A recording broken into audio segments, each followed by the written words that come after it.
I can't. Okay.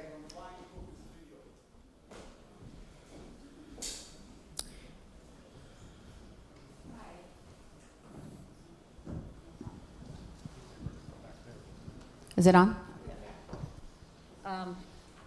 I just want to say what I keep saying, and the killing of people is not okay. Excessive force leads to the killing of unarmed people. It's written in our contract. It's written in the contract. It's written in our laws. And the mayor and the council people and the council members sign these contracts that say it is okay to kill with impunity, with passion and excessive force. Police are killing innocent people, innocent children, because of the way the law is written. Because of the way the law is written, the police kill with impunity. They are exempt from punishment. Because they fear for their life, they shoot. Because they fear for their life, they use excessive force. Because they fear for their life, vigilantes kill. And it is acceptable. It is written in the law. A child is killed. Ayanna Jones is killed, murdered. It's okay.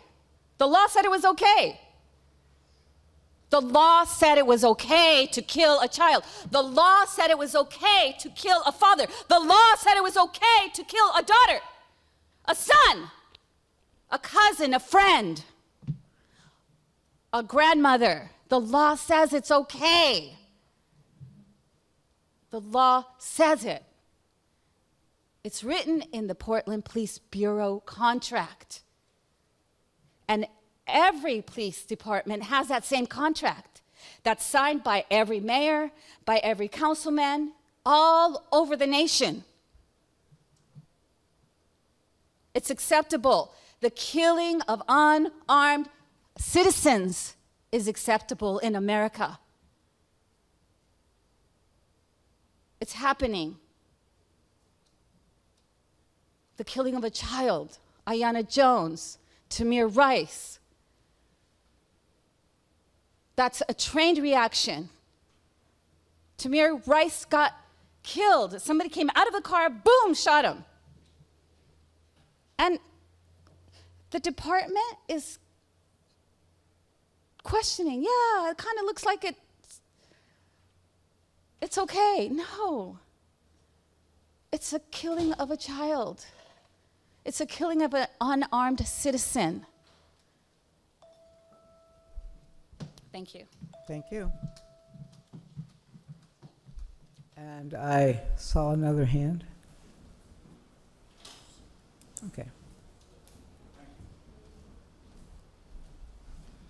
So I wasn't going to say anything. Mic check, Would- mic check, mic check, mic check. I am Tamir Rice, and today's my 13th birthday. But unfortunately, I'm not going to be able to celebrate my 13th birthday because I've been murdered in Cleveland, Ohio, by an officer in a purple can with a gun. Ashe. Ashe. Every 28 hours.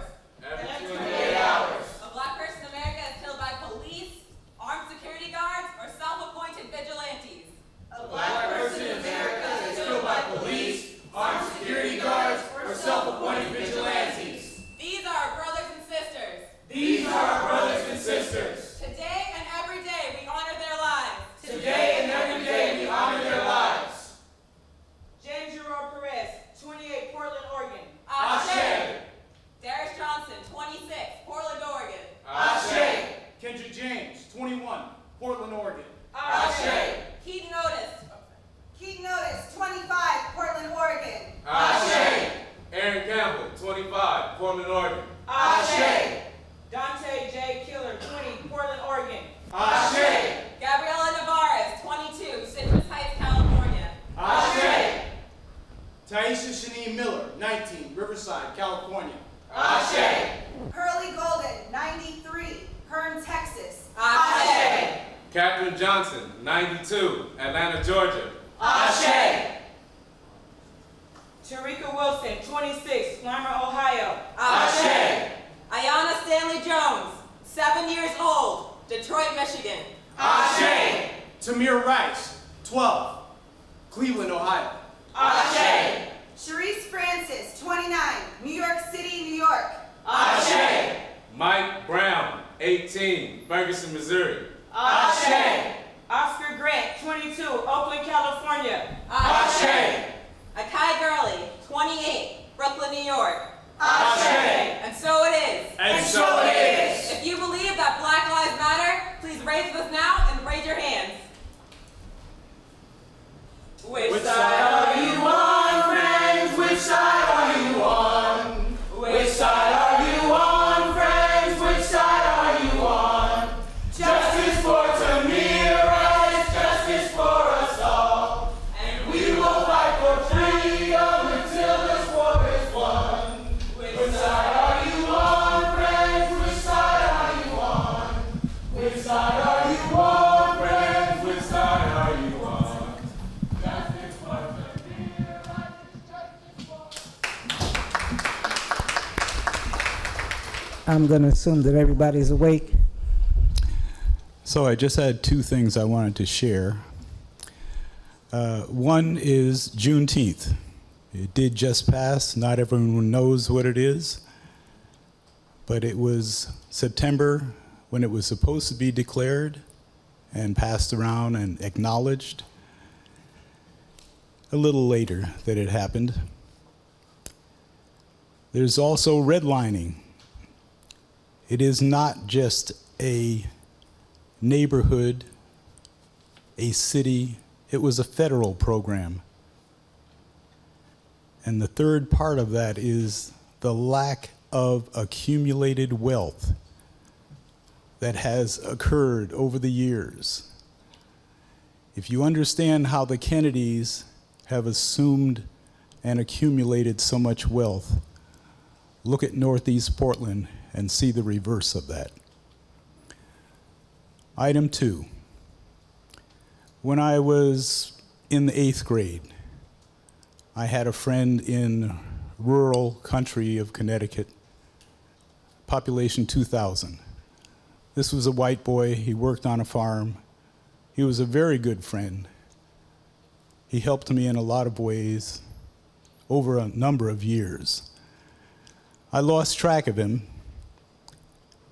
Last I heard from his father, he was in Florida. His father gave me his number. I gave him a call. I said, "What are you doing now? What changes have you gone through?" He said, "I'm a police officer now." He said, "I have a license to kill." And this was a very passive, sensitive young man in my youth.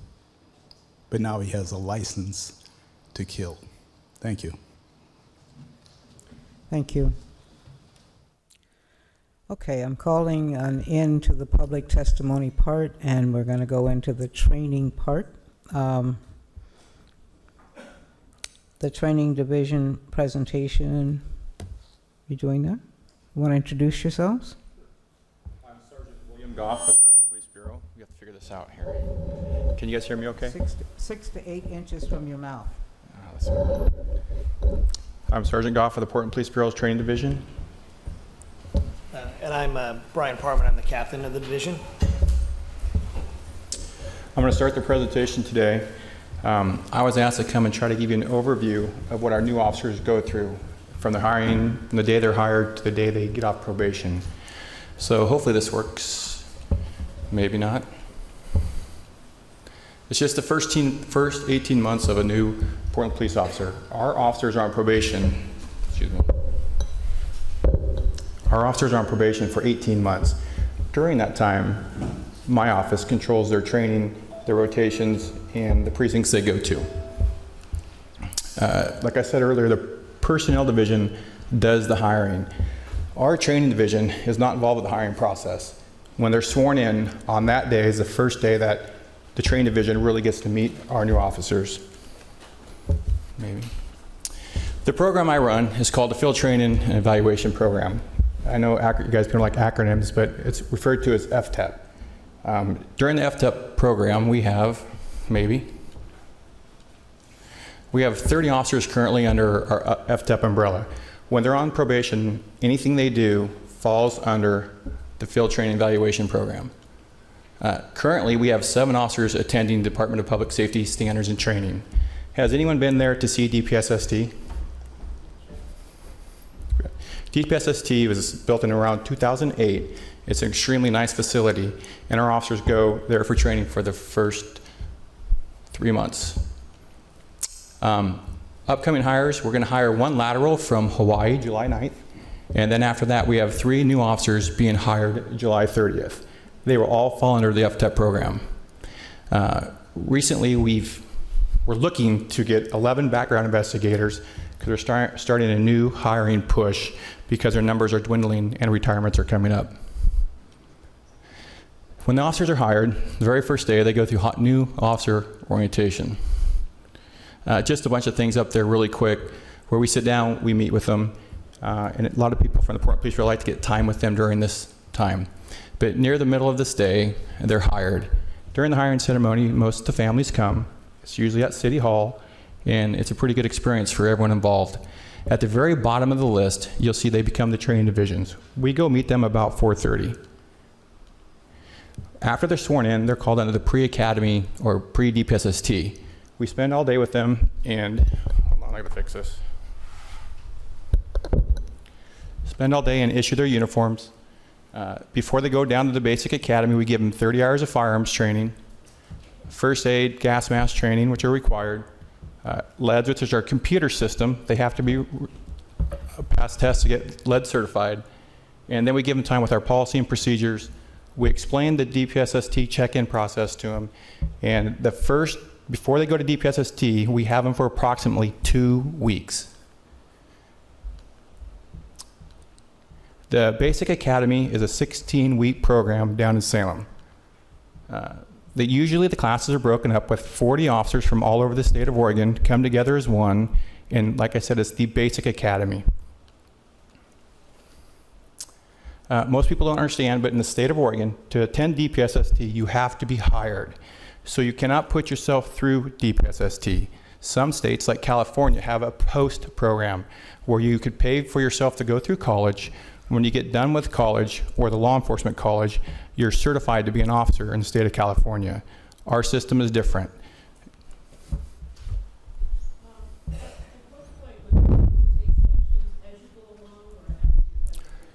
Whenever you like. So as they come up. Okay. I'd like to know at what point during the training, orientation and then training, at what point is there discussion about the philosophy of community policing?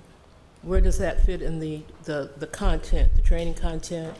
Okay. Who provides that information by name in the Portland Bureau, and then who provides that specific training through the DPSST? Okay. When they're first hired and they go down to DPSST, they do have, I have to look at my notes on here, but if you can see, I have in front of you. If you look at Form A, these are the breakdowns from DPSST. These are state classes. The board determines the training they get, and in those classes, if you see, they get 6 hours of community policing and problem solving. I've attended that class myself down at DPSST. So if you want to, you could go to the second form I gave you, letter B, and I know it's hard to read, but I tried to break out what they get each week. So I don't know the exact question when they get it, but I can find it for you off of Form B. So again, if you look at Form B, it tells you what they get each week. For example, on week 1, day 1, they get the ORPAT, which is a physical test. The next thing they get during week 1, day 1,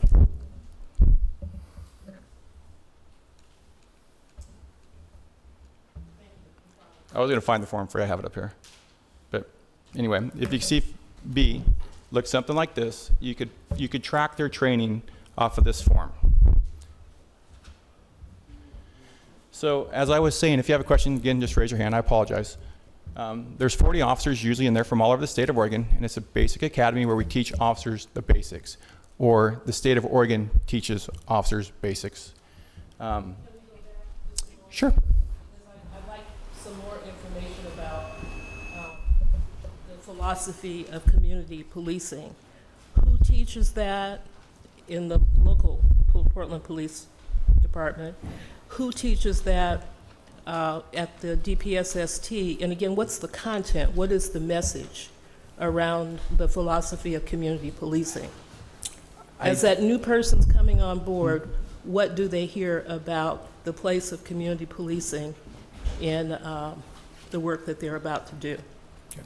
That's a good question. And from DPSSTs, I do not know who specifically teaches the class. And if you're looking for the message, I'm gonna have to struggle with that answer a little bit, but I don't know the exact message they get and what you're looking for, but it's taught by DPSST and DPSST staff. Then when they come to the Portland Police Bureau, community policing is taught throughout our curriculum, and not, if you go back 5, 6, 7 years ago, when community policing was something we spoke about often. I don't believe it's talked about as much now, but it is interwoven inside of our programs, and it is talked about, but not as much detail as it used to be. So when they get off of Advanced Academy, we're jumping ahead, they'll hit the street, they'll work the street for some time, then they come back to the Portland Police Bureau Training Division for a 12-week to 13-week academy where they learn some more stuff, more information about community policing and our philosophies. And if you look at, again, it'll be Form D, we broke out what they learn at the Advanced Academy, broke each class out for you. Just to follow up, it will help me and possibly others to better understand the overall training approach if I can get a better handle on how the philosophy of community policing is being communicated. Again, what is the specific message? How are we grooming, guiding, directing, telling the new officers how their expected work, their role, their behavior will fit within the philosophy of community policing. So, And maybe I'm also asking you to share what is your philosophy of community policing. That might help us okay. get to the crux of it. A little easier for me to answer. So again, if I understand the question right, to talk specifically about a community policing class, let's go back. Well, I was hired in 1992 from the Portland Police Bureau. And from 1992 to approximately 2000, community policing terminology was used all the time. That has faded away some. I'm not saying we don't still practice it, but the terminology is not the same. So when you talk about community policing, and I'm going to talk to you on a personal level, what I see community policing as, for example, when I worked the foot patrol at 15th, 16th, 17th in Alberta, I would go into Joe's place. I knew the owners. I knew techs. We called them techs. And so I spent time on the foot patrol. I also worked foot patrol in Old Town. During that time, I knew the business owners. I knew the people. I'm also the same person who would actually spend time talking to young gentlemen. I'd play basketball on duty with them. Yes, I'd play catch with the football. I'd go to community meetings, and I had a relationship with the kids I worked with. I knew the business owners, and I knew the people, I guess you'd say, in my district. I was attentive to their needs, and that's what I think community policing is. That's my philosophy. I get to know the people. Just go ahead. Yeah, I have a question as I'm reading through Form B here. And I noticed there are different classes like use of force, there's mental health courses, mental health classroom, cultural diversity awareness.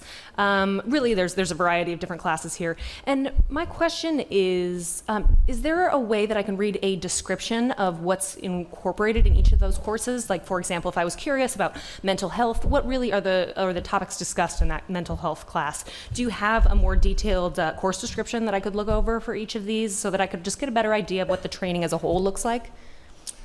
The best I can do for you right now is if you look at C, it's goals and objectives from DPSST. They give a brief course definition. I was able to get that for this meeting. So if you look at that, hopefully that answers it. It does not go in great detail, nor can I speak in great detail about what each course offers.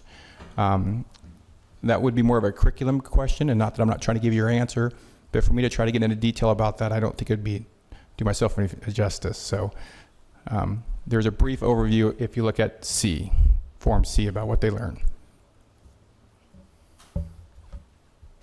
Okay, thank you. Any other questions on so far before I move on?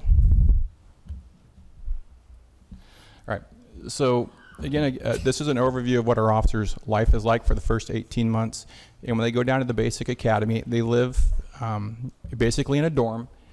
They share a room. They have the ability to stay there. Portland Police Bureau does not require them to live at the basic academy. Most agencies do not.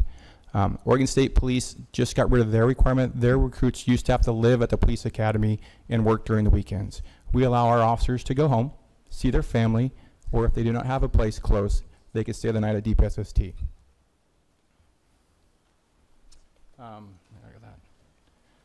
Training's role while they're at DPSST has changed throughout the years. From 2008 to 2010, I was assigned to the Basic Academy as a liaison to make sure our people were treated well and they got the training they deserved or needed. A while back, the Portland Police Bureau relationship with DPSST was, let's say, unique because we were so big and there was pressure between the two agencies to work well together.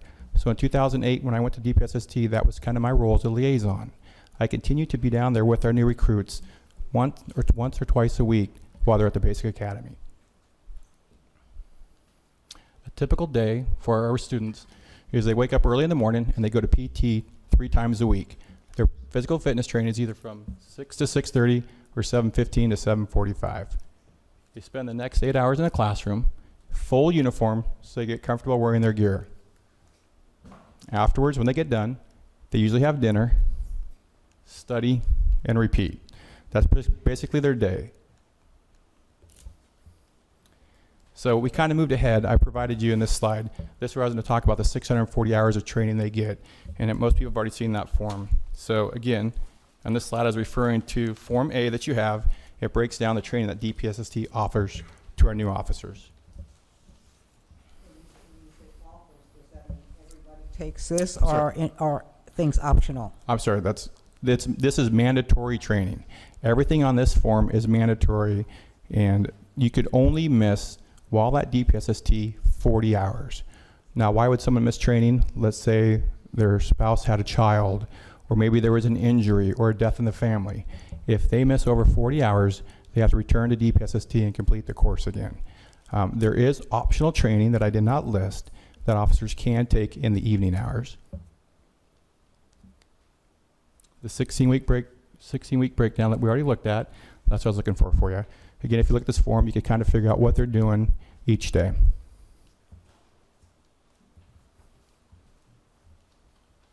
Can you click forward for me? We'll go. If you would like some more information about DPSST, I put their website up there, and if you Google DPSST, it's the first thing that comes up. You could click on their website, track their schedules, and there's lots more information that you can research. At the end of their 16 weeks at the Basic Academy, we have something called Patrol Week. It's 40 hours of scenarios down at their village. DPSST has a huge scenario village down there with businesses, banks, a track, video stores, a pool hall, and they run scenarios all day. The Portland Portland Police Bureau sends coaches down with our new recruits so they can ride in the car with them during those 40 hours and get to know our recruits, and they get a very good idea of what our recruits are taught while attending DPSST. So at the end of the patrol weeks, when our officers graduate, once they graduate, they come back to the city of Portland, fall under the FTEP program, where we provide them more training before they go to the street. Just some basic training they have is firearms, geography, report writing, radar, LiDAR, and with our new computer system that we're running, they have 40 hours of training just to be proficient enough to go in the police car. We also provide them 10 more hours of defensive tactics. The FTEP program has several objectives, but I wrote 3 down for you, or transferred 3 over. The first one is to produce a highly trained and motivated employee who meets or exceeds our standards. To improve the Bureau's selection process through an ongoing observation. And what we mean by that, we are working with Dr. Corey, who's a psychologist who our people go see before they're hired, and we're doing a study with him to see if the people we're hiring are meeting the standards and what the community wants. And then finally, to ultimately increase the overall efficiency, effectiveness, and reputation of the Bureau through modeling and professional, competent, and ethical behavior. So we are looking for quality officers, and we're training them to be that the best we can. Oops. Maybe. Sure, I love your questions. Could you say more about the study with Dr. Corey? Sure. Say more about his background and qualifications for the work that he's doing with the Bureau. How long has he been doing the evaluations? And then how long has when did the study start? When are you expecting it to conclude? You ask tough questions. Dr. Corey has been, I'm not sure how long Dr. Corey has been doing our psychological background, but I know I've been in FTEP since 2008, and he's been doing it the entire time. So his background, I'm not 100% sure, but I know he's used throughout the United States, just not Portland, Oregon. It's going to get a little complicated here for me to explain, but when someone takes their psychological test, that process hasn't changed in several years. So in seeing that, we saw a need that we need to evaluate our employees and see how we are doing, how successful they are. Then we want to try to match their psychological background to try to hire the best employees we can. So every officer, once they get off probation, my team does an evaluation form. If someone leaves the Bureau because of whatever reason, we do an evaluation form. Agencies throughout the whole United States are giving this information to Dr. Corey and his assistant. They're crunching the numbers and trying to find a new psychological profile or improve the psychological profile that we've been using for years. Would you say more about the profile? What currently are you looking for? What is the profile that would pass an evaluation? And I can tell you, I know nothing about that. That's something that we're not involved with. We just give the ratings, and his office does their profile. So I don't know where the profile sits. I don't know what they're looking for on the sheet of paper.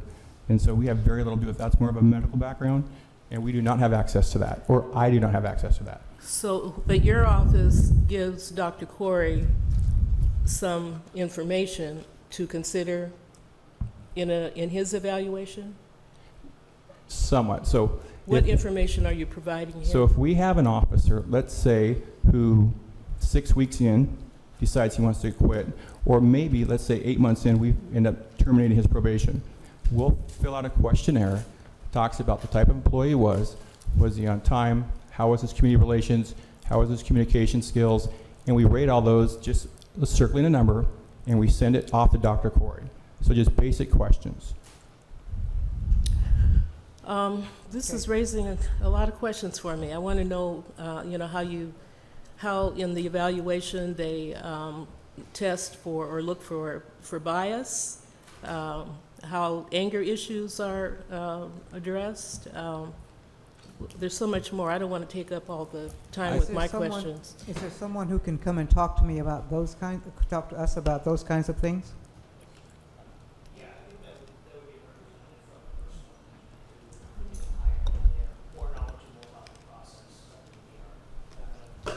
I'm going to look over at Captain Vince Elmore, who's going to answer some of these questions for me, I'm sure. Thank you. You touched on my question. Biases, and that a lot of the tests were from the 1980s. Okay, but in looking at the process when I worked at personnel, they were looking at those biases and how we address that. But I think that the best person to talk to you about may be Vincent Woods, the new BHR director, and someone from Dr. Corey's office. And they can answer those questions completely for you. Okay? Okay, I have, Philip had his hand up. Yeah, William. So your position with your experience and taking that position and running with it, I'm just wondering, you had mentioned that you wanted to provide excellent or above standard service with a quality reputation and all of that, and that looks very impressive. But from your experience and in your position, I mean, can you tell me why we're here to help you improve? It seems like it's not matching, so I'm just trying to figure out your perspective as far as that goes. From my perspective, so I was hired in 1992, so from over 20 years of law enforcement, and in my opinion, the service and the approach of the officers has changed quite a bit. I know we're not perfect, but we're continuing to, in my opinion, improve. One of the things I can tell you we're improving is, would we have had this? We're not perfect. What's not perfect? Specifically, what's not perfect? Oh, we still have citizens' complaints. We still have communication issues. We have, I think Captain Marshman talked over the number of police contacts we have. We still do get use of force complaints. We get rudeness complaints. There's things that the Portland Police Bureau could always improve on. But if you're looking at the overall improvement since 1992, in my opinion, I think we've come a long ways. And for example, as we're all sitting around this table, I asked you if we'd have been doing this in 1992, 1995, 2000. So as a community, from my experience, we're reaching out for input. We're trying to adapt. And I believe most of you are coming to our training division this next week or so we can provide you some insight into our training. So again, the Portland Police Bureau is working to improve our community relations, our training we provide to our officers to improve the customer service product. I'm always startled when this doesn't work right away. Were you finished? Was Philip finished? Yeah, okay. It sounds like maybe the COAB would like to hear from somebody from the personnel division, somebody who can answer some of the questions that are on the more human side or the emotional side. Is that the case? It would be helpful. I'm aware that Richard Brown, longtime community activist, has been working around community policing issues going back to the 80s, early 80s. And he has served at least 2 terms on the statewide board of Department of Public Safety Standards and Training. I think he's also doing some volunteer, or maybe it's paid training with the department. I would love to hear his perspective based on his 8 years of being deeply involved in the training piece at the state level, and then also would like to draw on his experience as it relates to the local picture, Portland Police Bureau. And then I know, just based on Director Dante James speaking into my ear, that he or his office has been involved in working on some questions or looking at the interview process. And I'd like, if we could pull that kind of presentation together in a package that will give us a more fleshed out picture. I think it would be helpful. Am I being clear? You're clear. Okay. All I need to know is if there's an agreement here. Okay. Is that something? Please speak up or raise your paddles. Okay. Well, Kathleen, Also, I think that we should invite David Corey himself. He has spoken at a couple of police meetings that I've attended. I can't tell you exactly where they were. And he's a very knowledgeable psychologist, and he can explain how he evaluates people. So instead of asking a third party, we can ask the person who's actually doing the evaluation. We will try to pull this together for you. It may take us a little bit of time, but we will work on this, okay? If that is what you want. Okay? Yeah. There was, yeah. As it relates to the training division, I was just kind of wondering what's the percentage?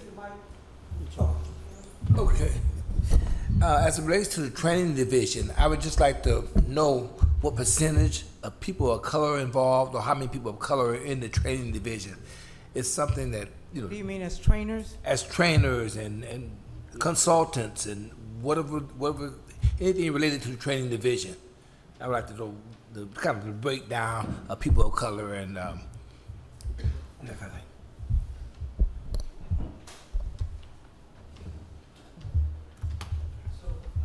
I'm sorry. So as far as Would you say your name? oh, I'm so sorry. I'm Brian Parman. I'm the captain of the training division. As far as full-time staff who are dedicated lead trainers, we have one member of color, and then within we use a cadre of satellite instructors who come in and teach during times of high demand. We use a cadre of FTOs, field training officers, and I'm sorry, but I don't have those numbers with me right now. But actually, permanently assigned to the division is just one, but we have several members of color who are satellites and FTOs who support our programs. Yeah, it's just important to get some of that kind of background, because they are going to be training the new officers that's going to be coming out to the communities.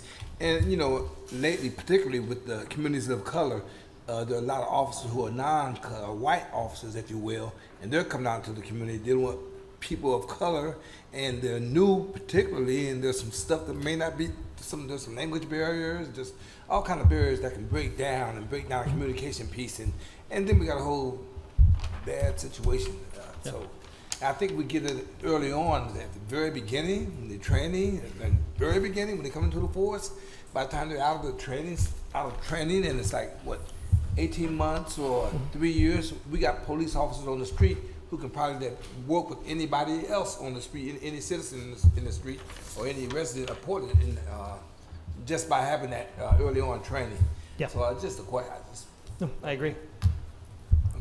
But how many trainers did you say you have full-time? Full-time training staff, we have 18 officers assigned to the division. There's about 35 members total in the division. 18 of those are officers, and the majority of them are assigned as lead instructors. There are some of those officers work for Sergeant Goff doing field training and evaluation.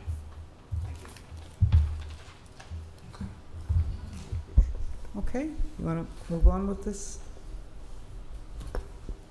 I just want to, can I just follow up on the training, on the people of color in the training, which I'll leave it alone after this. But what are you doing to kind of look at this and say, hey, maybe we need to increase people of color in the training division. Maybe we need to increase certain areas. We need to make an increase or make some adjustments so we can have even better policing all the way around. I mean, community and as well. But so just a thought. If you guys have kind of thought that through, or just thought. Yeah, I don't. As far as our ongoing efforts, we are always trying to recruit new FTOs, new satellite instructors. There is, I think the work in the training division is some of the most rewarding work we do. As a result, I don't have a lot of turnover as far as permanently assigned staff, but we do have a fair amount of turnover in our coaches and our satellites, and we are always actively trying to recruit folks to come who we think represent the Bureau and can train our officers for the unique demands that exist here in Portland. Thanks.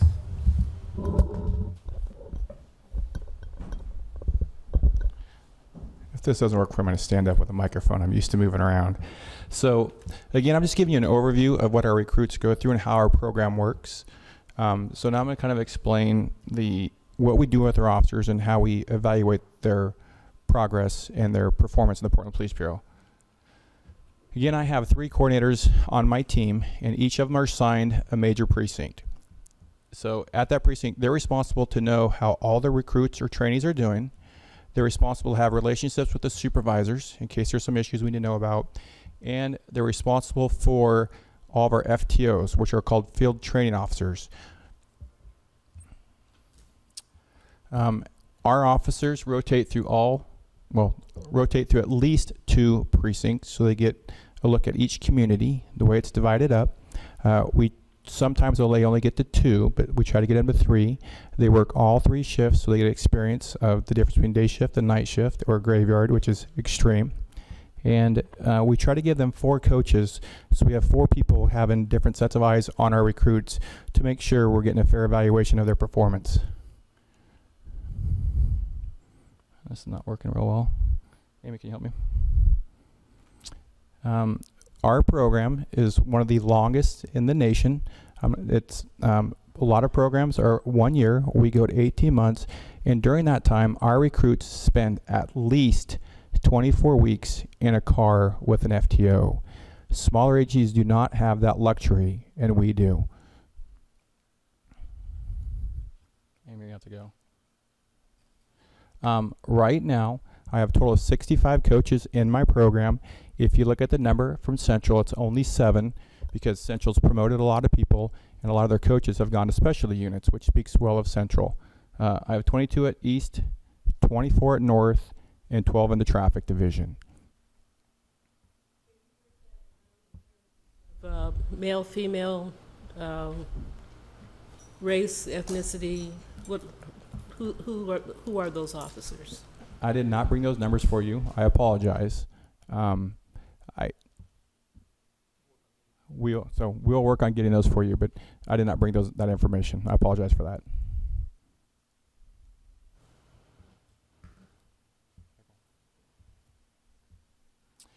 We're going to go past this really quick. I know it's hard to see. I just want to kind of give you the basic idea of the minimum requirements for our FTOs.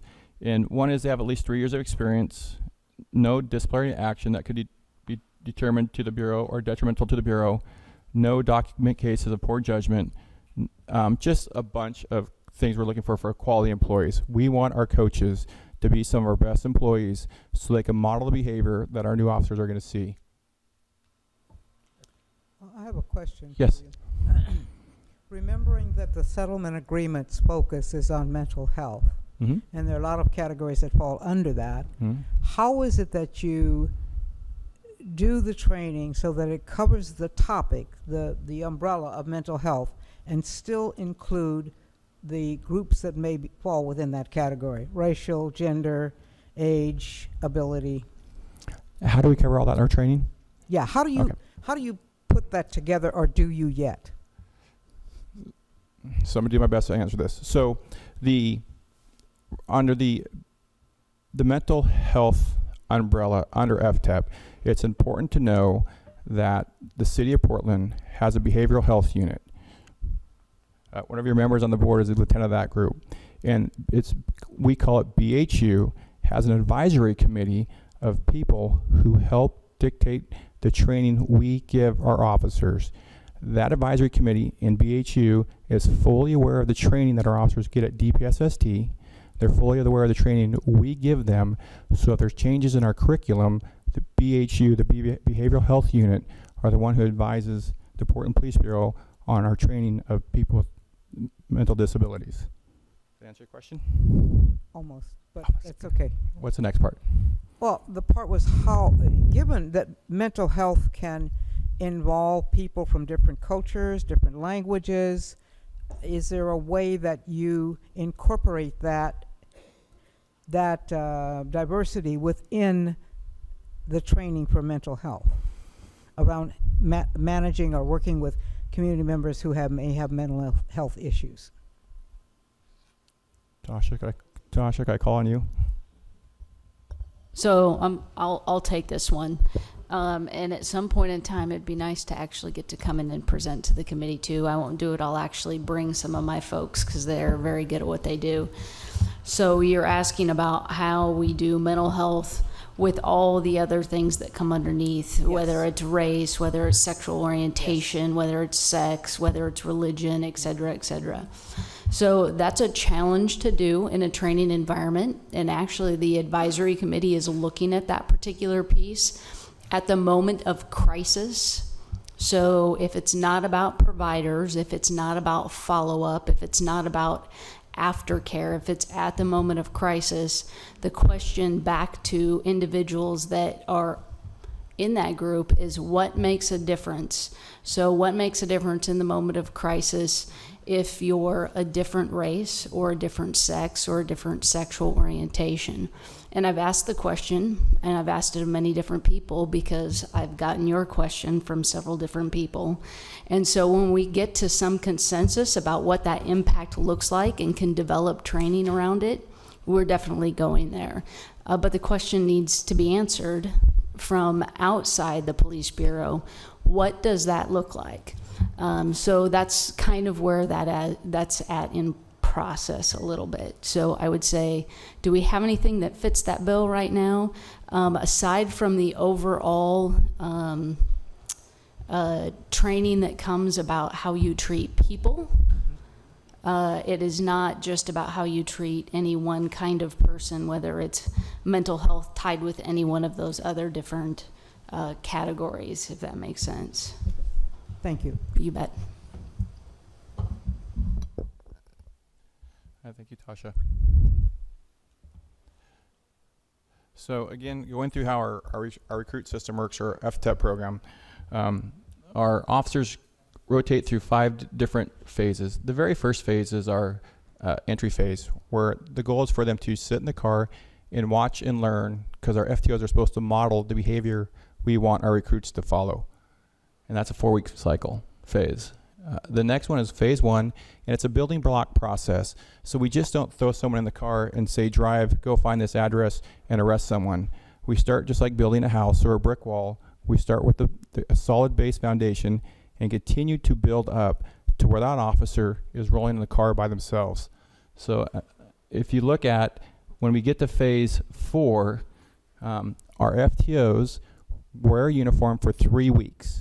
After 3 weeks, our FTOs are in plain clothes, and our recruit officer or training officer is supposed to handle every single call without any assistance. Now, we instruct our FTOs, if our recruit is making a major mistake that could be detrimental to somebody, his health, their health, or the city of Portland, our FTOs are supposed to step in. But otherwise, we let our recruits handle those calls, and they may make mistakes, but they have to make mistakes to learn. So they go through this whole entire process, and near the end, when they pass this, they become phase 5 or solo. And what that means is they're riding in a car by themselves, and hopefully the public can't tell the difference, but sometimes you can. And we ask our FTOs not to be coaches so much as mentors. We want our recruits to be able to go out there, work the street, and if they have a question, to call their FTO, and hopefully their FTO can answer it. But we're not evaluating them every single. Well, we'll get about that in a second. Go to Captain Elmore.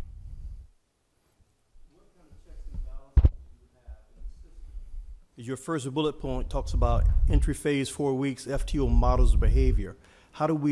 What things do we have in place to check whether that FTO is modeling the correct behavior? That's a good question. So there's a couple checks and balances we have. The easiest one is when a recruit leaves an FTO, they have to write an evaluation. And what we use to have them write the evaluation is if they don't get their evaluations in, they don't get to go phase 5. And they all want to go phase 5 and roll in the car. So we take all that information from the recruits and we evaluate it. Now, we know, or I know, that sometimes FTOs are going to get bad evaluations. If we see a pattern or something that I think we need to go talk to, I will go talk to the FTO. Let's say they're rude or demeaning to the trainee. That's not our program. We don't run it that way. So if I get that in an evaluation, I'll go meet with the FTO and we'll discuss it. Also, we have the relationships with the precincts and the precinct sergeants. If we have an officer or an FTO who's not meeting the standard of the precinct, so if a precinct calls me and says, hey, Coach Smith is not taking their calls, they're not coming to work on time, or they just have a bad attitude, we have the ability to suspend them. And we do that. So that's the checks and balances. We have the precinct help us watch our FTOs. We have the ability to read their evaluations that they write, check their work product, and we have the information coming back from the recruits when they leave that FTO. Is that good? Go ahead, Philip. Regarding training for the FTOs and the new officers. So when they're given a bad evaluation, is there some sort of improvement process, or I'm curious, what is the process after they've received a bad evaluation? What does that look like? Okay, so after the FTO and or the recruit, or both? I guess both, but focusing mainly on the FTO. Okay, so the easier one is the recruit. They get a weekly evaluation. When I first took over the program, they were getting daily evaluations, but we decided, the command staff and myself and my team, that was too much was being placed on documenting stuff and not enough on teaching or mentoring. So we reduced some of that stress of doing evals every single week. So if a recruit gets on their Friday, they should meet with their coach.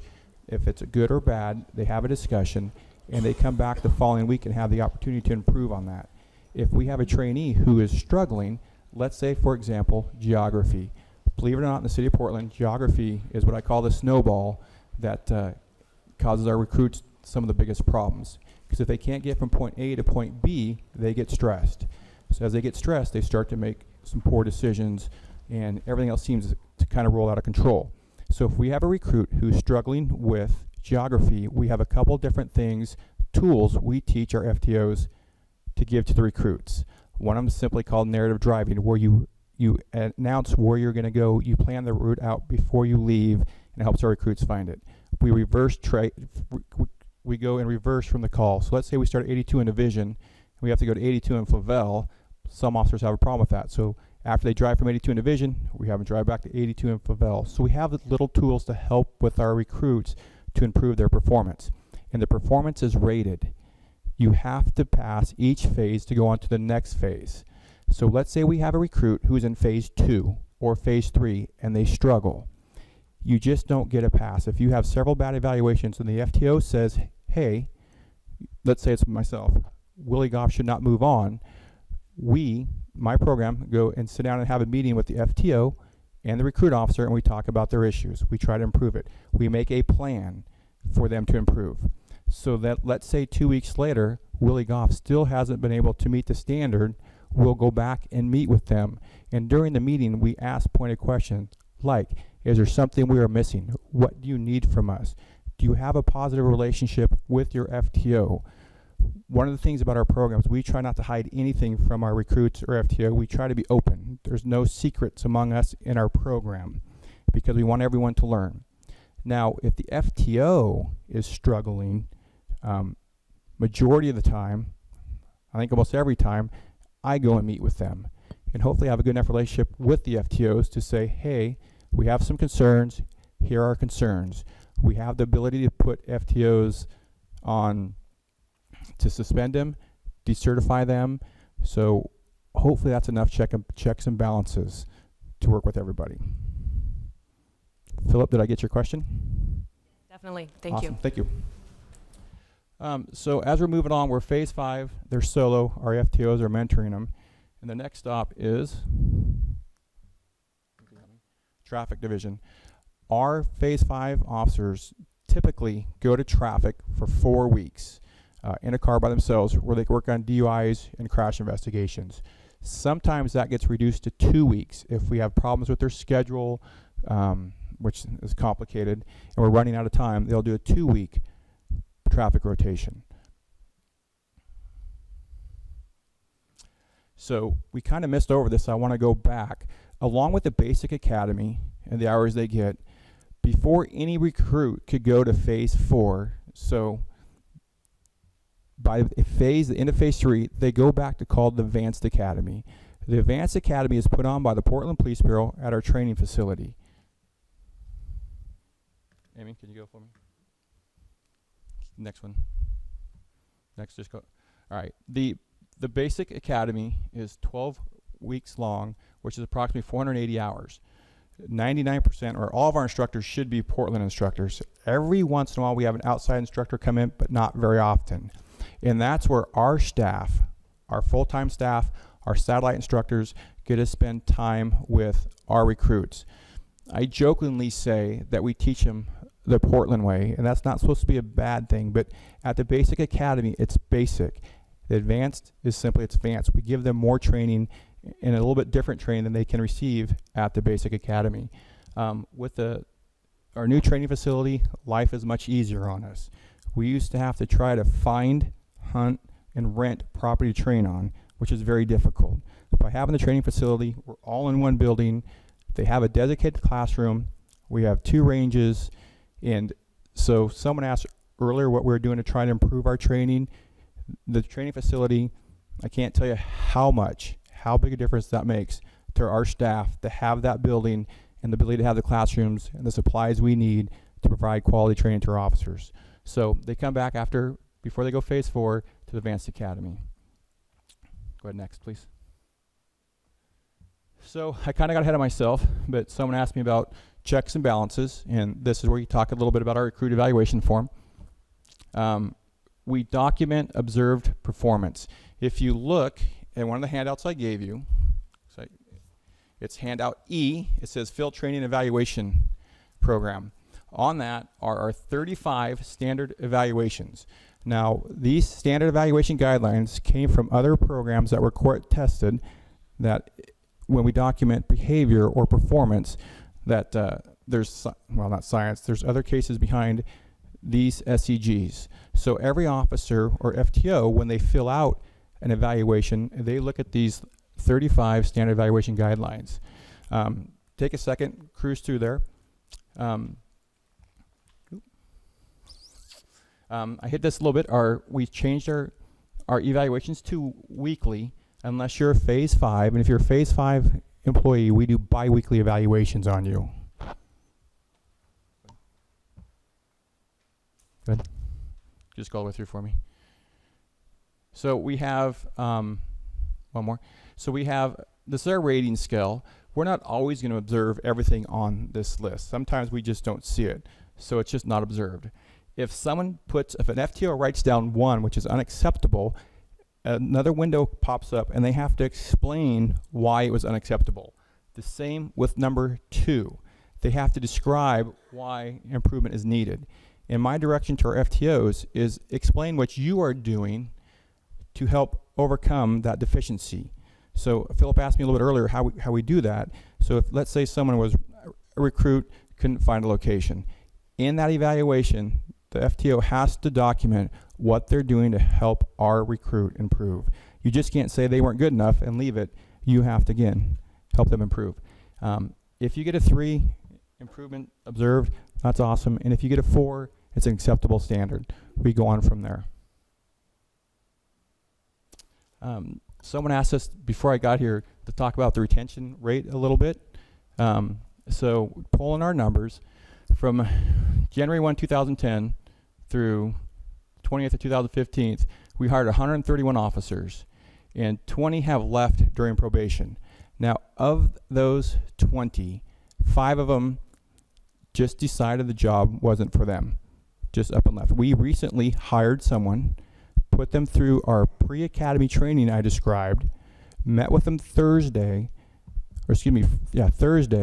They had Friday off and they were supposed to report to the academy on Sunday. The recruit called me Thursday night and said this job wasn't for them. We've had that a couple times. So some people decide that they want a different career before they even get off probation. So the other 15 were terminated or resigned under pressure from the Portland Police Bureau. So I guess our retention rate is about 85%. Sure.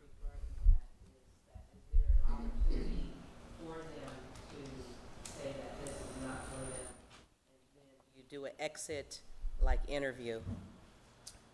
Yes, we do actually do 2. Well, we're supposed to do 2, and what I mean by supposed to. The personnel division does an exit interview with every employee who leaves. Theirs is mailed to them. Now, my staff does an exit interview if we can, where we sit down and we talk to the employee in person. Like, for example, the one who just recently resigned, we didn't have time to meet with him because he called me. We're at home.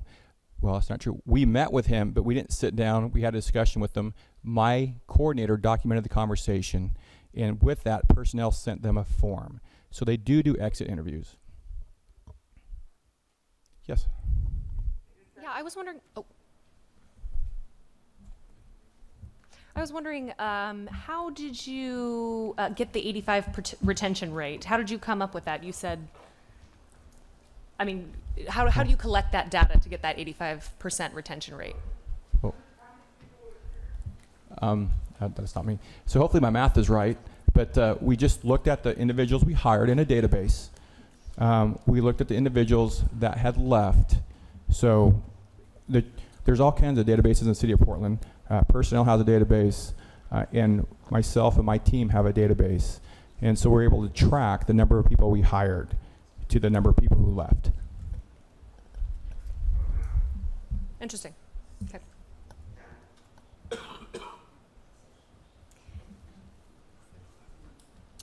So, I apologize, I scared everyone.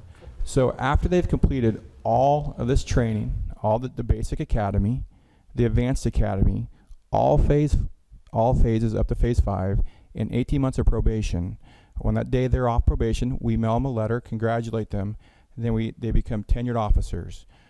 Captain Parman is now going to talk to you a little bit about our tenured officer program. Thanks. Is there any questions before I give it up? Okay, so all of that we've just discussed, that only takes an employee to the end of their probationary period with the Portland Police Bureau. So as I tell recruits soon after they're hired, when I meet with them, excuse me, when you join the Portland Police Bureau, your relationship with the training division lasts as long as your career. Once the training division meets you, you will see us at least, on an annual basis throughout the course of your career, regardless of how long you stay. And so as far as ongoing maintenance training, if you want to do the next slide, please. Is the clicker working or did that? So DPSST, which is our state licensing agency, they mandate that we provide at least 84 hours of training in a 3-year cycle. The way that is broken out is on an annual basis. Our agency has to provide at least 8 hours of training related to use of force. So that would be 24 in a 3-year period, and then an additional 60 hours.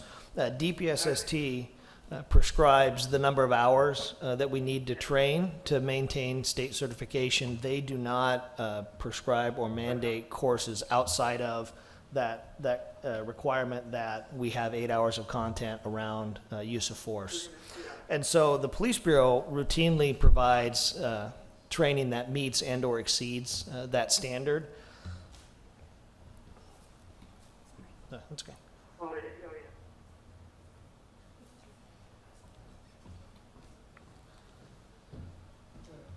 That's okay. So just to talk a little bit, about the structure of how we deliver in-service. Typically, in a perfect world, we try to provide our in-service training beginning in January and then concluding in May. That gets the majority of the organization through training in that 6-month window. There are sometimes other training initiatives that take precedent, and we're not able to train within that timeline. This year is a good example.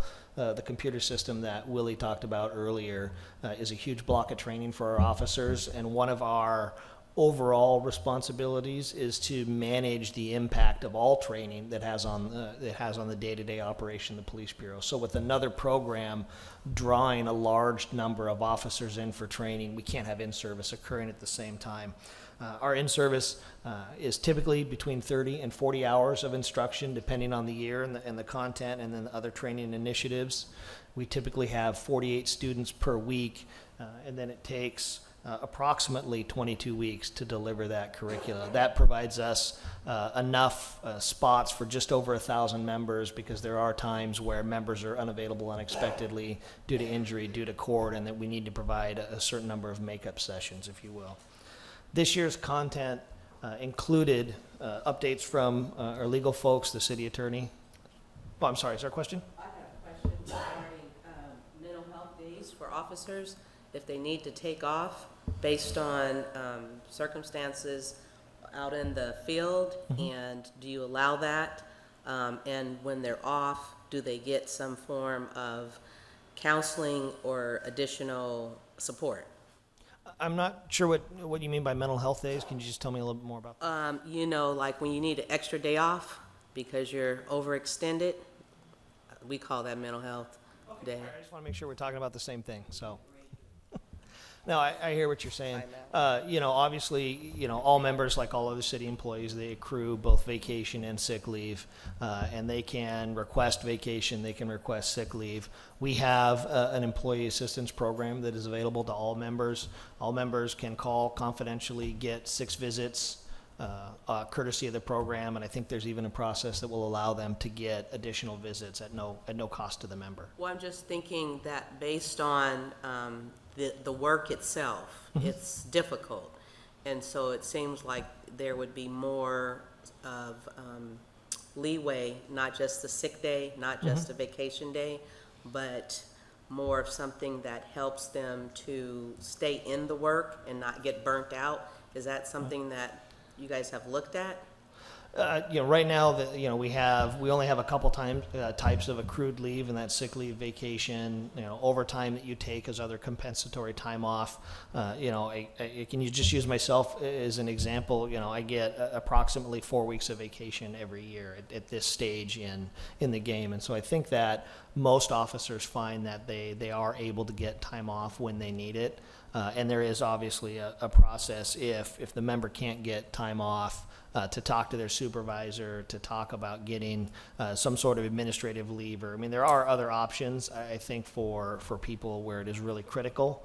And I was thinking more of just the kind of like what you talked about, kind of the one-off, like today's just not the day for me to be doing it. Okay. Does that answer your question? Okay. I'm sorry, Philip, you have a question? Question that I just thought of regarding police, like if they are to shoot a person, is the officer provided counseling, or how does that work, if you can explain? I'll do my best. What I can tell you is the organization gives all members who are involved in a shooting, they give them administrative leave. Prior to returning to work, they are required to meet with a psychologist, and then there are follow-up meetings that occur after the member returns to work. But the members are afforded time off immediately after the incident. Typically, they're off until at least the grand jury process is concluded, and then they, like I said, they have a visit before they return. Yes. Okay. Yes. Really? Huh. Yes. Okay.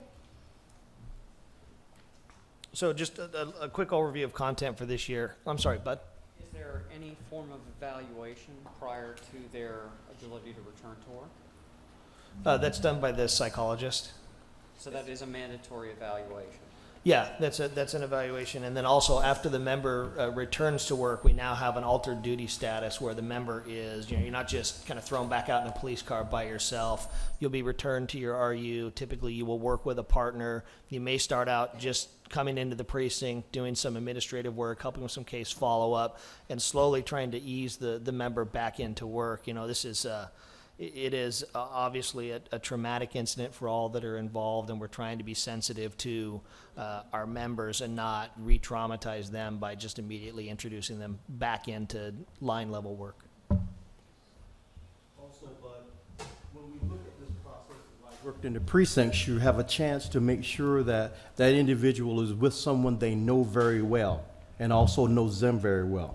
Officer that's worked with them for many years that will see that there are changes in that officers, and they can recommend to the command staff that we look at that officer again and make sure that they're ready to go back to duty, full duty.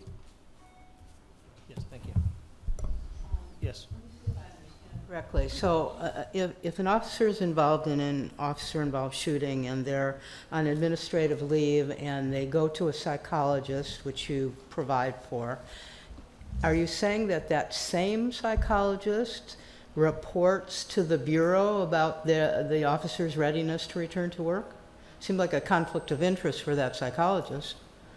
Right, and I don't know the specific mechanism. I know they're required to meet, and we are trying to evaluate their fitness for duty, and that is one piece of information that we do get about the member.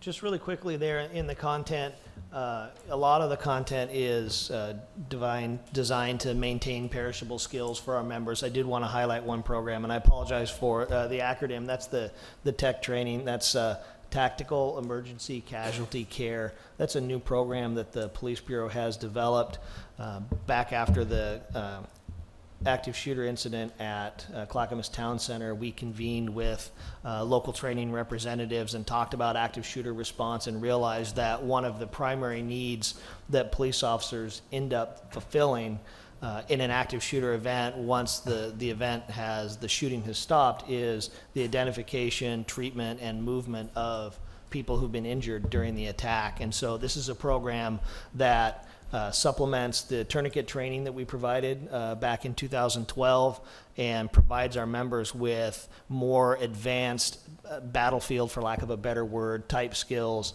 to help stabilize victims so they could be moved out of a dangerous situation and to get them into treatment faster. So that program is, for this year, it's 4 hours of lecture with practical exercises, and then we have scenarios that reinforce these procedures. So let's talk a little bit about how do we get here, and it was at the bottom of the last page. We do an annual needs assessment. Under the agreement, paragraph 79, we have formalized our needs assessment process. You can go on to thank you, Amy. And so our needs assessment takes into consideration the bullet points listed there.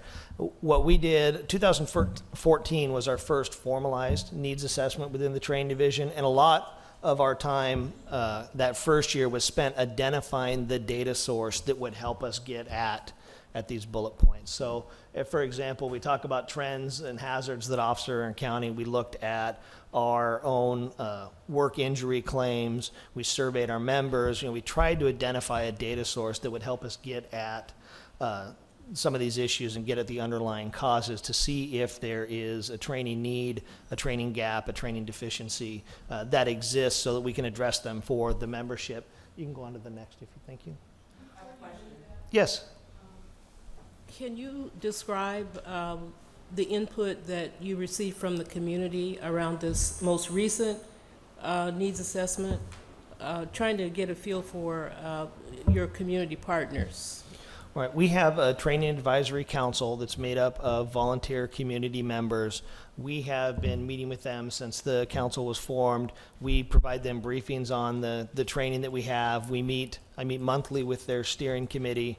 We also take, as we talked about earlier, we take guidance from the behavioral health unit and their advisory committee as well. And so our initial effort was focused on other community group or other advisory groups that had been established and were able to provide us feedback. And we're looking to expand that collection of data. And I would certainly love the help of this group to help us reach deeper and make a better connection to garner more feedback about our programs. What have you heard from the existing training advisory committee around the needs assessment? A lot of what we've done in the first year was really giving them an overview of how we're going about collecting our data. As you know, from being in this room, there is a steep learning curve here in the Police Bureau. And so the majority of that first year while the needs assessment was going on, we spent our time explaining to them what the process was. And so their ability to provide feedback was, I don't want to say limited, but it wasn't structured in a way I think that ultimately will meet our needs long term. But given the learning curve, they weren't in a position to offer a lot around the needs assessment. They were still getting to try to understand training. So then is it accurate to say that as of today, that training advisory committee is still being developed? No, I don't know that it's still being developed. I just think there's a substantial learning curve. And so, they recently went from having quarterly meetings now to having bi-monthly meetings. I think they have realized they need to meet more often. And we are working to improve the flow of information. This year in 2015, we're in a much better position. At our next meeting, we'll be providing them an overview of the needs assessment, talking about what we've learned, what we think we want to respond to, taking their input on the responses we've come up with. And so I think we're certainly in a better place this year than we were last year. Please name the members of the training advisory unit. If it's in a document that you've given us, just point me to it and I'll. I'm sorry, it's not in a document, but I'd be happy to get that list of names for you. And who chairs the training advisory? Committee? Bruno Abici is the chair of the Training Advisory Council. Okay.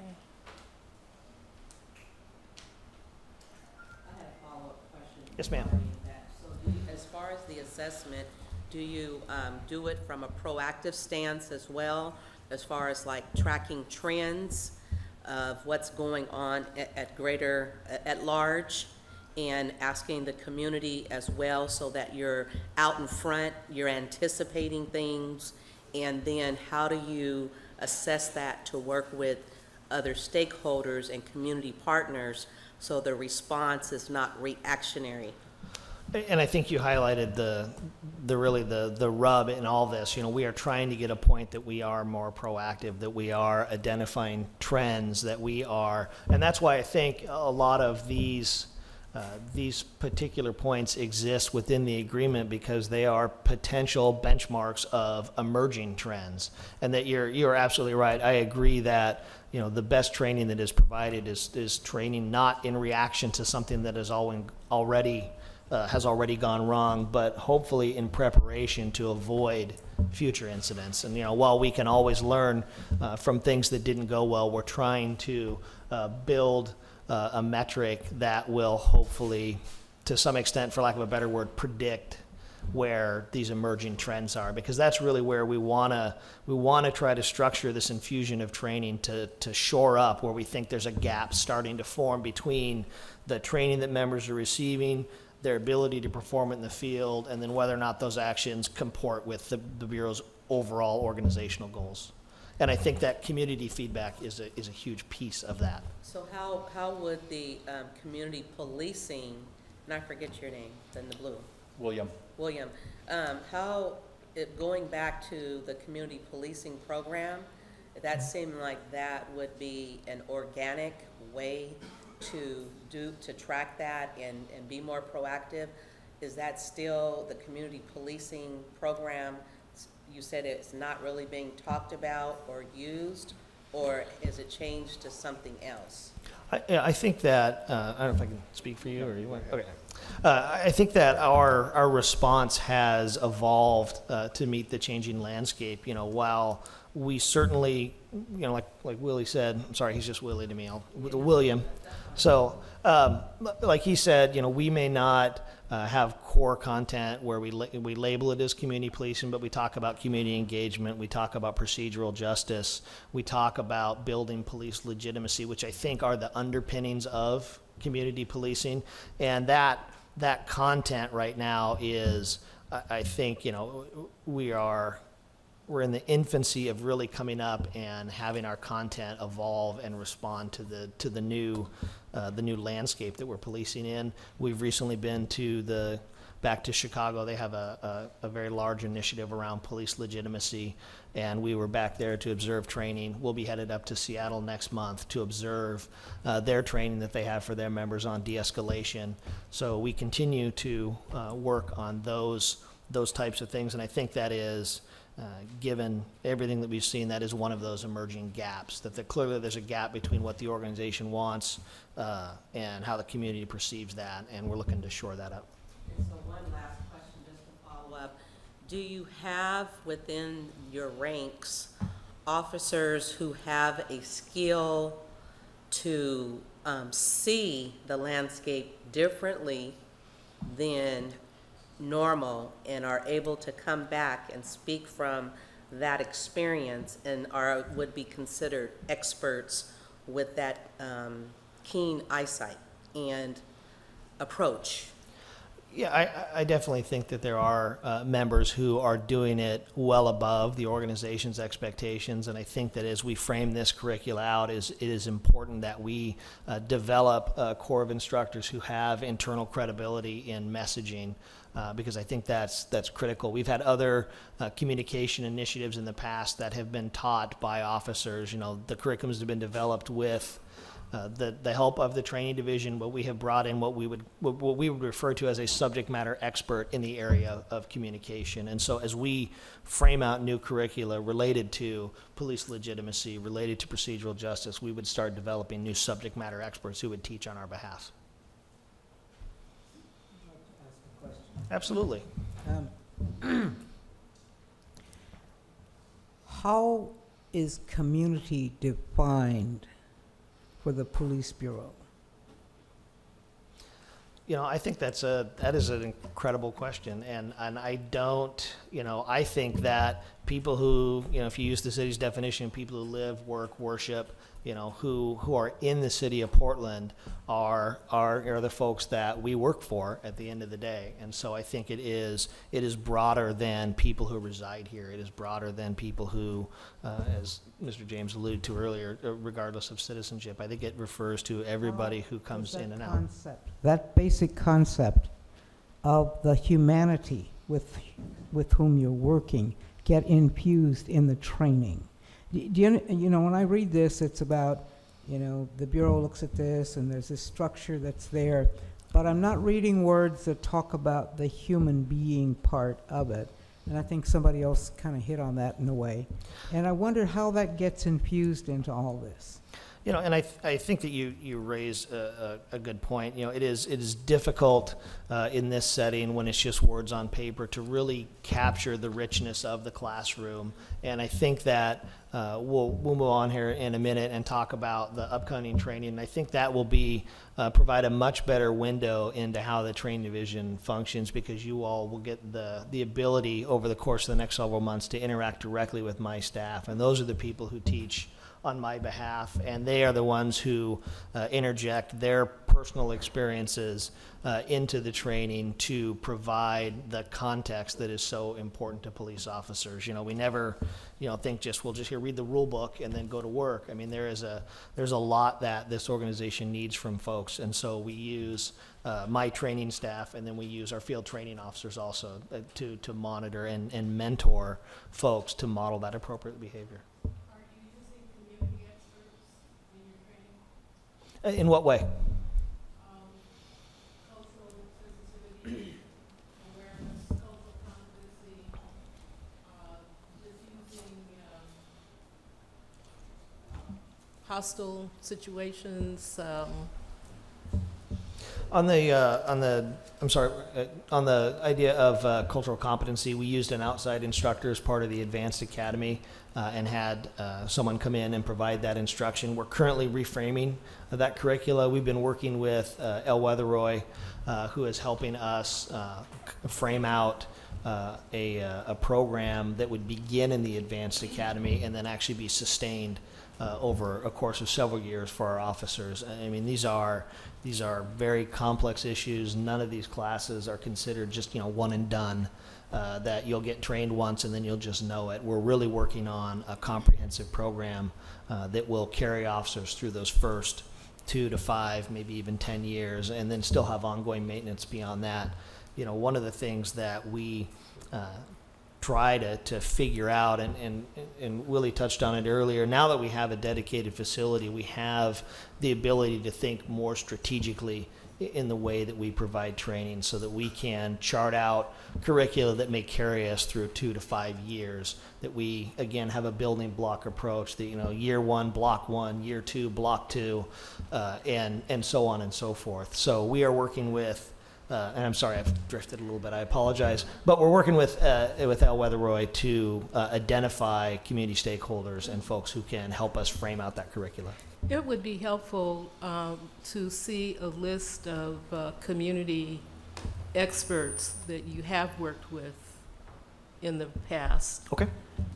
By topic or content area. And then going back to Philip's earlier request,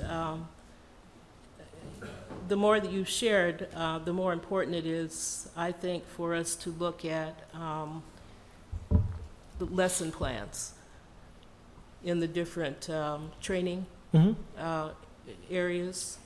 And is there a notebook or a document that contains the lesson plans for the Advanced Academy? The Advanced Academy is approximately 150 courses, so it is a fair number. It's not. I mean, I would love to tell you it's as simple as there's just a binder. But yeah, the curricula does exist. And the hours, the training hours that we're currently training to, the total number, what is that number and where does it fit within national standards? And when you, just so I can be clear, when you're talking about training hours, are you talking about the training hours that occurred during the probationary period or as the ongoing maintenance? Overall, what currently is the national standard for training hours? I don't have that answer. We haven't done much research. You know, we look to our state licensing agency who mandates the number of training hours, and we provide training that exceeds that number. Because I can remember, not with a great deal of detail, when I was serving in the legislature, it came to our attention that barbers and beauty shop owners are trained on more hours than police officers are trained. I think that's probably still accurate. Definitely, yes. I'm a hairstylist, it's true. I know that at that time, the basic academy used to just be 8 weeks long. It's now 16 weeks long. Our advanced academy is another 13 weeks, and I think that it's important to remember that within the city of Portland, the first 18 months, every hour of every day is a training hour, that those members are constantly learning. And so there is 18 months of training that occurs within our system before members are fully tenured members and able to work. I'm looking at the tactical communication and diffusing hostility. And I'm sorry, on which list? That is page 11 of 13, document C. Document C, okay. And it's the topic at the end. And just reading the content, develop the interpersonal communication skills necessary to communicate effectively with emotional, angry, and or hostile citizens, and to develop the communication techniques necessary to diffuse and de-escalate crisis situations. Identify methods to reduce or eliminate defensive and hostile responses in public interactions. And that's only 8 hours. Right, and this is DPSST's curricula, and what we have found within our programs, we have classroom content that is 8 hours, but then when we provide scenario-based training, we also look at those types of topics as well. And so, while I can't speak to DPSST's curricula with much more information that is contained within the four corners of that document, I can talk a little bit about what we provide as part of the Advanced Academy. And we regularly provide classroom and then supplement that with scenarios that involve topics from the classroom to see if officers can make the transition between sitting in chairs like we all are, learning about something, to actually doing the work. So the 8 hours that we're looking at on page 11, that's the 8-hour training that's provided through the DPSST. Correct. And then the Bureau, through its training facility, is providing something more, something on top of that. Yes, both in the Advanced Academy. I'm sorry, were you done? I didn't mean to interrupt. Just, I want to know how many total hours, and again, content. Right, and I'd have to do a little bit of math here if you'll just forgive me for 1 second. And then also, where it goes back to the question about standards. Is the 8 hours a national standard? Is it the maximum required? Is it the minimum required? And I'd like to know the answer to that question for all of these different content areas. Are we training to the highest possible standard of policing, 21st century policing, or are we someplace below that? Or how are we to understand the different hour blocks of time in terms of what it means in terms of, say, national standard? Yeah, absolutely. I hear your question, and unfortunately, I don't have an answer. Certainly don't want to speak for DPSST and how they design their curricula. They have their own process for designing the state curricula. I think they just recently, maybe 2 years ago, went through and updated all their curricula. But as far as how DPSST settled on those numbers, I really can't speak to that. I apologize. Okay, so we don't know right now if we are training to the highest possible standard or not. We're just doing some training. Yes, and this is provided at the State Academy, and I don't know that within these topics that there are national standards. We can talk about what other agencies provide their members as it relates, but it's difficult in many ways to make a true apples to apples comparison. You know, what we might call tactical communication, another department might actually refer to as something differently. So it's very difficult to measure content, even, you know, between departments. I'll confess that right now the heat is really starting to get to me. But I'm right there with you. But I want to better understand, you know, on this one area, the tactical communication and diffusing hostility. Are we training to best practices? Is that a conversation that's even taking place? And I guess I'm also going to follow up and say, why don't you know? Why don't you know where we are in terms of national standards? I'm just surprised at your response. Well, no, and frankly. I think that it's difficult, like I said, to measure. You know, we have tried within the Training Advisory Council to come up like what is the national standard when it comes to use of force when making an arrest. And in researching all over the country, we found, you know, every department defines use of force a little bit differently. So it's very difficult to measure our rate against someone else's rate. And so for all this curricula, regardless of what's provided at the state level, I can tell you what the Portland Police Bureau is doing. You know, we provide our members with training on de-escalation. We encourage them to use time, tactics, and resources. As I mentioned earlier, we'll be going to Seattle next month to view their curricula. They have just unveiled, I guess for lack of a better word, but they've just instituted, that's the word I wanted. They've just instituted a program for de-escalation that has been developed and reviewed by the DOJ and heralded as meeting the desires of the DOJ when it comes to de-escalation training. And so we're going to have to take a look at that and see how well our curriculum measures up against others. You know, the process of designing and delivering curricula is iterative for the Portland Police Bureau. It is rare that we simply say that content is perfect, let's not look at it. We are always trying to do research, trying to look to see what other departments are doing.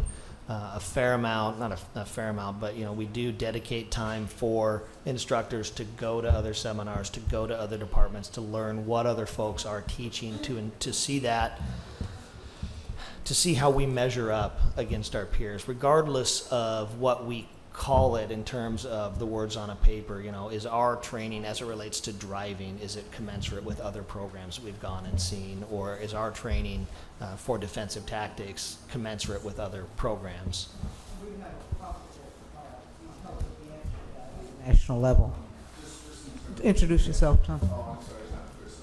Vocal team. Just in terms of a national standard, you may want to do some looking into CALIA. CALIA gets you accredited, but in terms of a national standard that's CALEA,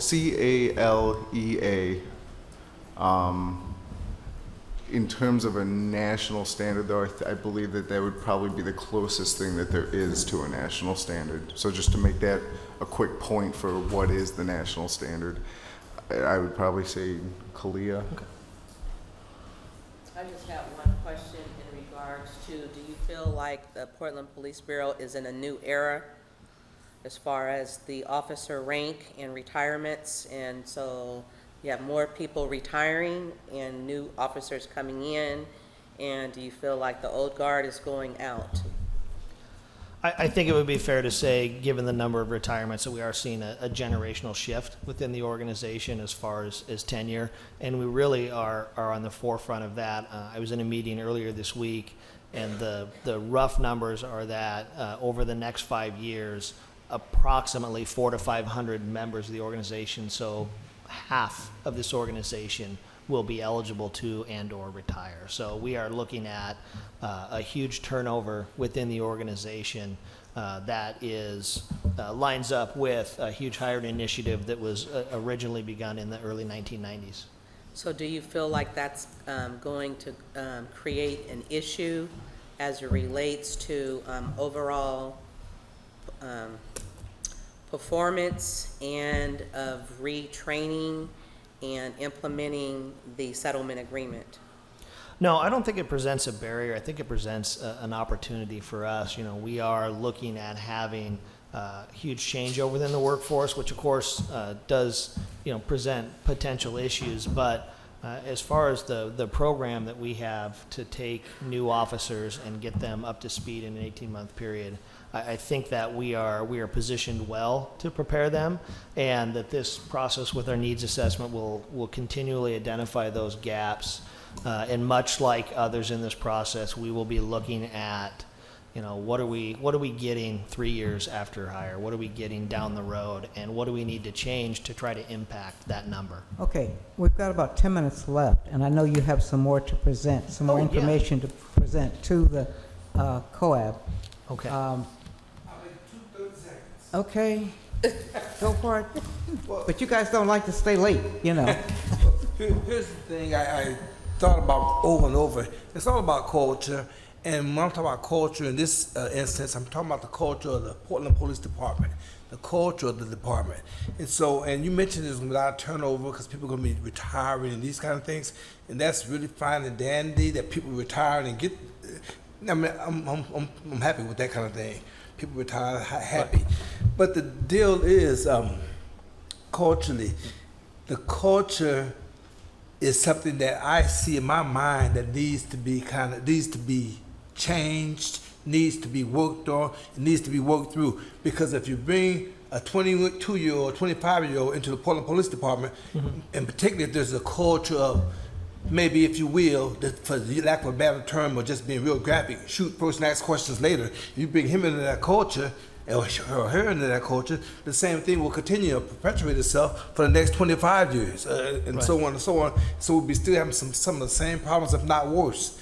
So I'm saying that to say this, with the new trainees coming in, new people coming in, I think we need to kind of have a cultural shift in the Portland Police Department. And I don't think nobody's talking about that. I don't know if they are or not, but there needs to be a shift in the department totally that, hey, certain things won't be tolerated. You mentioned some of the good things that, for us standards of what a police officer should be and should act and how he should carry himself or she should carry herself.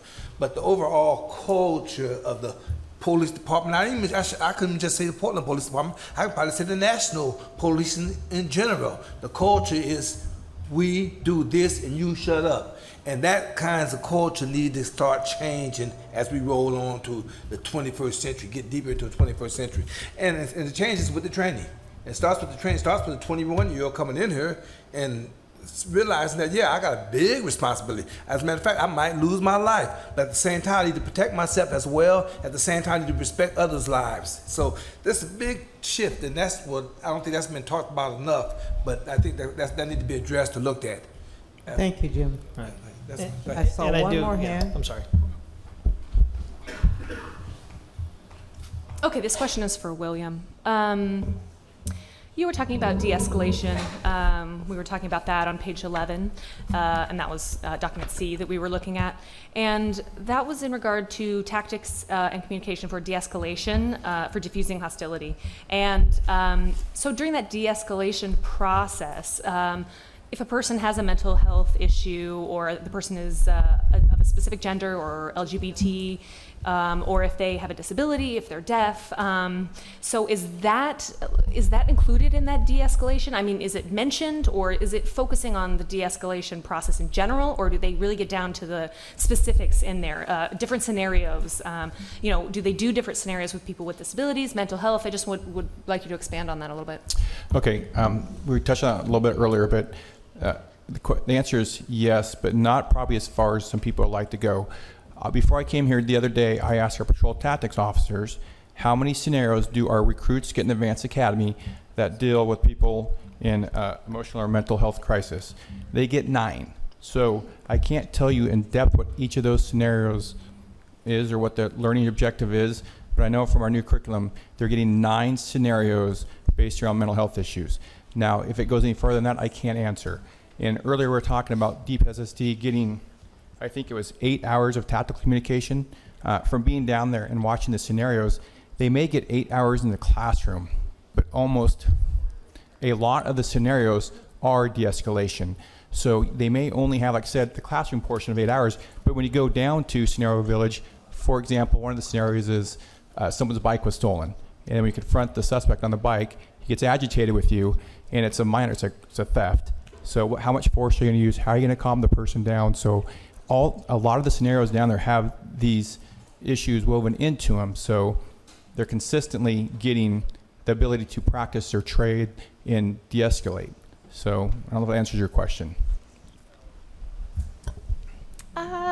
Yeah, it was somewhat answered, but we did talk about the 8 hours, and I feel that honestly that 8 hours is insufficient. I feel that, to feel safe, you have to include everything.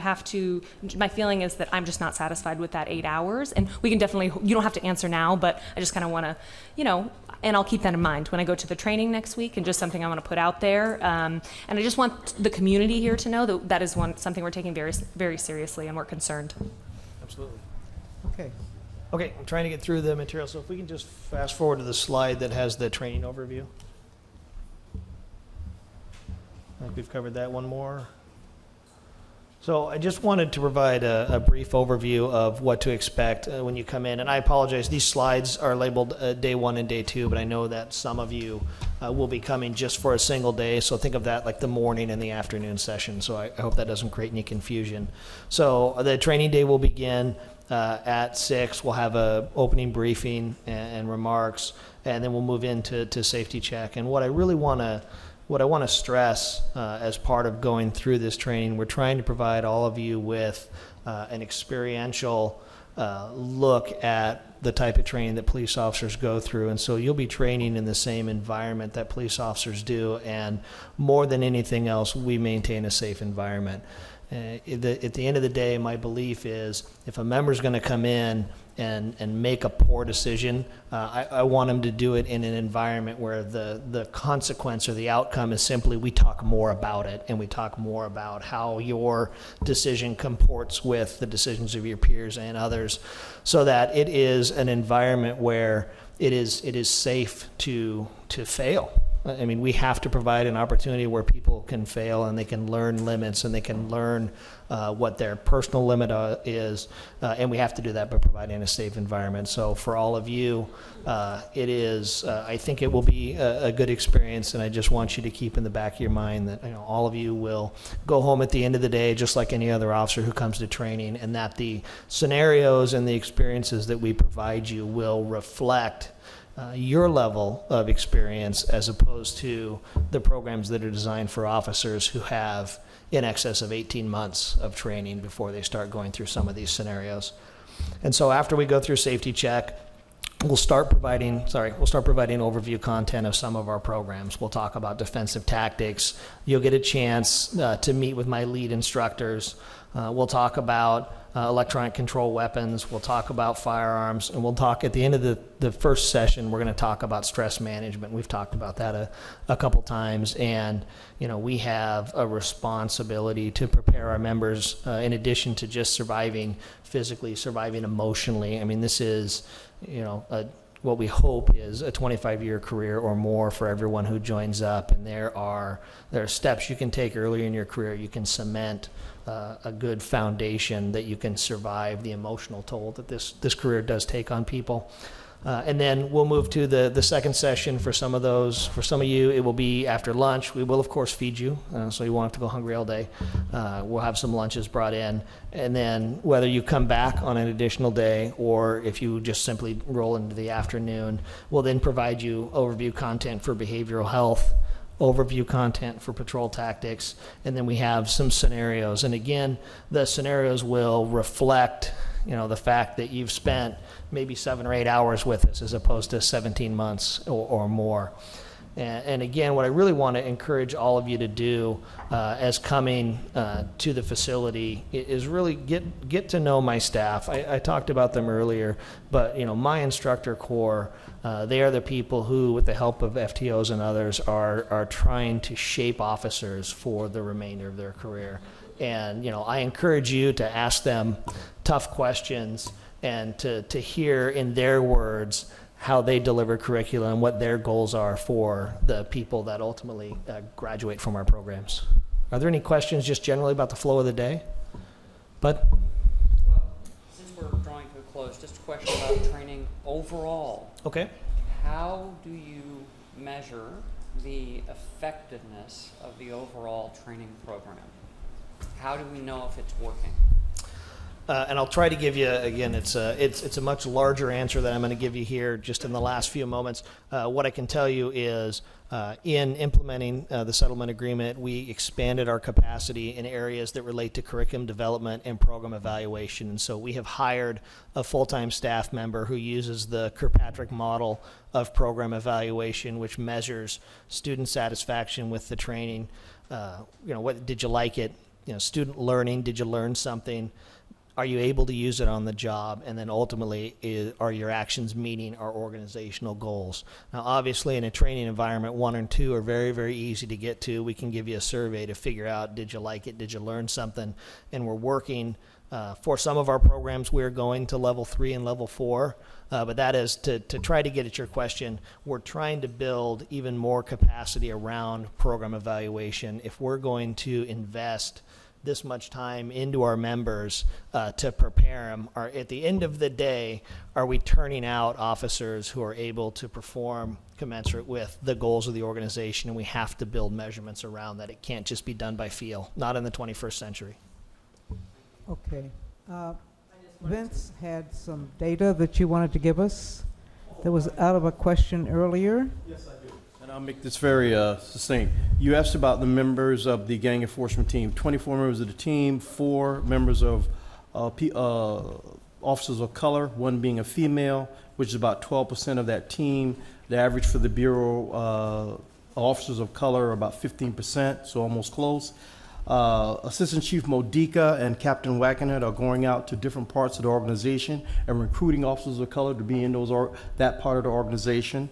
One of the things we need to deal with is that we need more officers of color, and we need difference from officers from all cultures and all of our community. And we're working on that with Vincent Woods, the HR director. I worked in the gang unit for 6 years. Also, you have to really take into consideration that's a difficult part of the job. You have to work long hours, a lot of overtime, a lot of court time, and sometimes officers are bombarded with a lot of negative content from the community. So some officers don't want to be involved in the gang unit. So that's my take on that. Thank you. And I think Donna Maxey, who's in the audience, wanted about 30 seconds. Come on, Kathleen. You know it takes longer than that for me to say my name. Donna Maxey, I'm the founder director of Race Talks, and you're talking about training. I'm a retired educator and administrator, and so I do know how to write training. And Portland Public Schools pays a fee to Race Talks for our program, and I have tried to talk to the police about doing the same for your officers. We have monthly programs that talk about issues of race. A number of people who are on the COAB have been speakers, and I see a lot of people in the audience who have been to the Race Talks program. And we are doing a community police forum series. We've done 5 so far at the high schools, and we'll be going to all the outlying high schools as well. So what I would really love to do is to get the police, the street police coming. We have a lot of the managers who are coming, but we're not getting the street police coming. And at the last one, we had a unique opportunity that was just amazing. I didn't know we had a Black Panther Party here in Portland. And they contacted me because one of our programs was about the history of the Black Panthers here in Portland. And they came to the training at Wilson High School as AC Modica was speaking. So there was an exchange that happened that was not controversial, it was not confrontational, but it was totally informational. And I'm sure it was transformative at the same time. We would love for officers to come. You know, they can get the training. It's 2 hours. The community police forums are 3 hours. And Chief O'Day has spoken, as well as AC Modica and AC Krebs. So this is a way for officers to get to hear about multicultural issues. It's not just about I'm African American, but it's about all cultures. And also for them to get to talk to the community and hear what the community has to say. Okay. So Donna, would love for you to come. Thank you very much. We've run over time. Okay, I'm thank you. Can I get a motion for adjournment here? Or is there some wrap-up piece that needs to happen now? Because I know I'll get punished if I go too much longer. Comment was that when I think about the being a police officer, it feels like and it seems like it should be more organic, because it says to serve and protect. And with that, you know, it's just, but I know that there are protocols and procedures, and so, but the humanity piece has to be, you know, it should, you know, be in there so that they look at everyone the same. You know, that I'm serving all people, not just the people who look like me Okay. and have a lot of money. I thought I saw a motion for adjournment. Yeah. All right. All in favor? Aye. It's done. Thank you for your attendance. Thank you for your participation. Thank you for the information. Thank you for listening. Please come back.